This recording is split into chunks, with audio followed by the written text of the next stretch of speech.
Historically, the political struggles in Kenya cover the struggle for independence, which was ultimately gained in 1963, and then the struggle to legitimize the government of the day. It is within these two broad frameworks that the social movements in Kenya must be seen in their bid to establish a democratization process that is sustainable.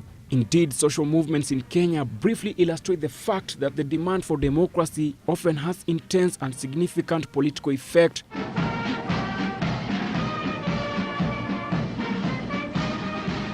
Presently, human rights watchdogs have come into place, such as the Kenya National Commission on Human Rights, and political assemblies like the Bunge la mwanaichi that ensures the rights of the citizens are observed by the government despite all these struggles. But is it time that Kenyans celebrated? Jaoko, the chairperson of the Kenya National Commission on Human Rights, says it is time, basing her argument on the new constitution. As a result of the constitution, we are seeing things being done differently. We are able to challenge things that the executive is trying to do based on the constitution. So what I'm saying is that the fact that we were able, as a country, as various institutions, to say that the appointments that were initially done were not in accordance with the constitution.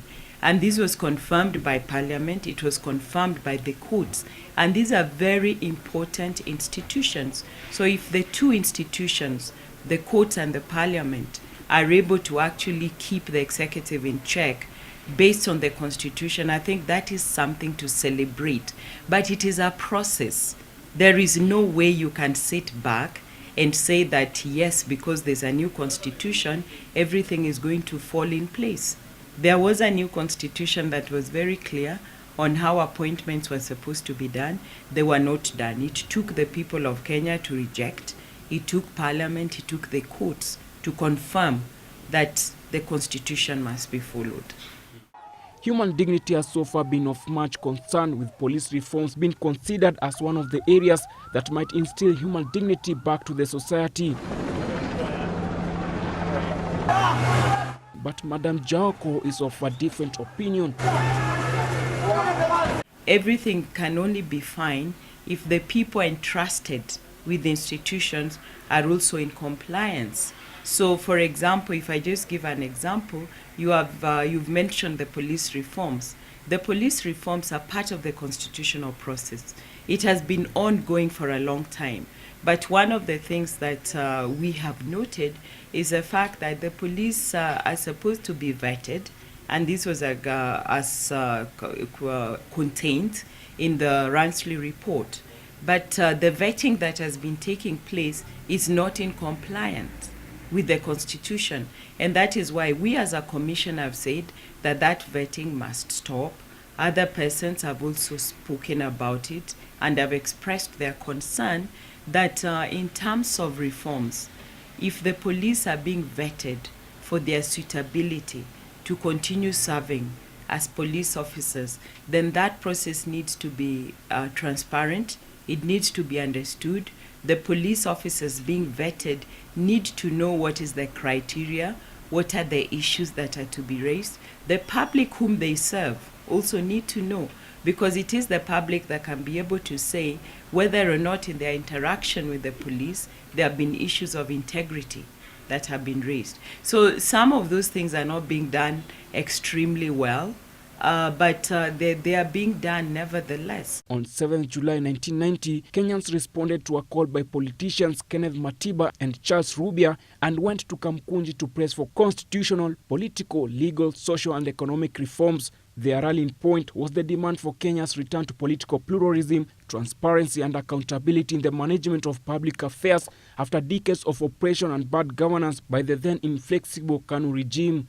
They believed the regime had weakened the civil and political rights of the ordinary people, denied press freedoms, and failed to embrace social and economic reforms to cushion the majority poor from the effects of the World Bank and IMF-driven structural adjustments programs.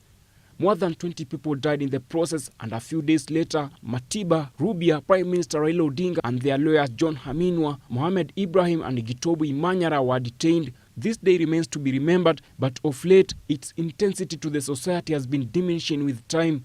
So, in my view, I think that one of the interesting things is that the new political landscape has to take into account all the struggles that Kenyans have had, and also the aspirations that Kenyans have for the future. So all these new establishments that are coming up, the Senate, the county governments, the county assemblies, the governors, all these institutions and the people who intend to vie for those positions must vie on them knowing that they are relying on the struggles of Kenyans.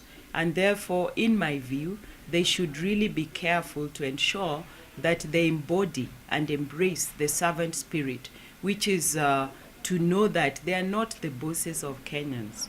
Kenyans are their bosses, and therefore they need to constantly interact with the Kenyan people to ensure that all the things they are doing are in consonance with what Kenyans expect.